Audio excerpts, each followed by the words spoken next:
तो ये simple mechanics का क्वेश्चन है और इलेक्ट्रोस्टैटिक मिला के बनाया गया है। देखिए यहाँ पे जो बॉल है डिफ्लेक्टेड क्यों है? क्योंकि इलेक्ट्रोस्टैटिक फोर्स लग रहा है। कौन लगा रहा है? जो फील्ड है इस कैपेसिटर के प्लेट के बीच में, कहाँ से कहाँ फील्ड होगी? प्लस प्लेट से माइनस प्लेट की तरफ। इसका मतलब कि इस फील्ड में एक चार्ज प्लेस किया गया है, तो वो फोर्स तो फील करेगा ही करेगा। किधर करेगा? अलोंग द फील्ड, क्योंकि चार्ज क्या है? पॉजिटिव है। तो ये फोर्स F हो गया, which is Q into E.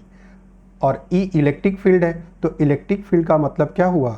Q E, मतलब इलेक्ट्रिक फील्ड के लिए कोई वैल्यू दे रखा है इन्हें।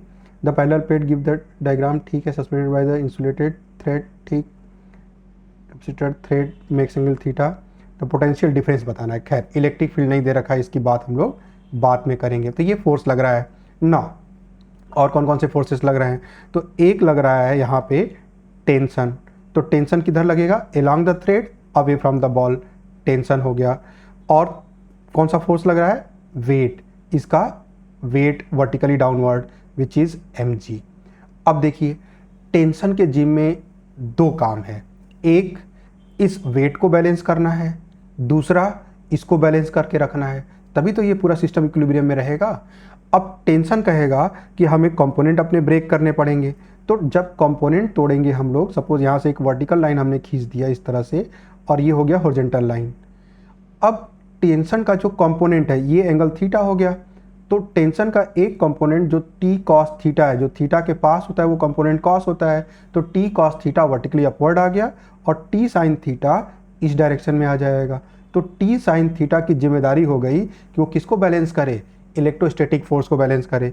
इसका मतलब अगर हम इक्वेशन यहाँ पे बनाते हैं तो that become T sine theta, that is equals to, किसको बैलेंस कर रहा है? क्यू को। नाउ सेकेंड इक्वेशन क्या हो गई आपकी? टी कॉस थीटा किसको बैलेंस कर रहा है? mg को बैलेंस कर रहा है। दोनों इक्वेशन को आप क्या कर दीजिए? डिवाइड कर दीजिए। टी एलिमिनेट हो जाएगा, एक्स्ट्रा वेरिएबल। तो sine theta upon cos theta it become tan theta, और क्यू ई अपॉन mg आ गया, क्यू ई अपॉन mg आ गया।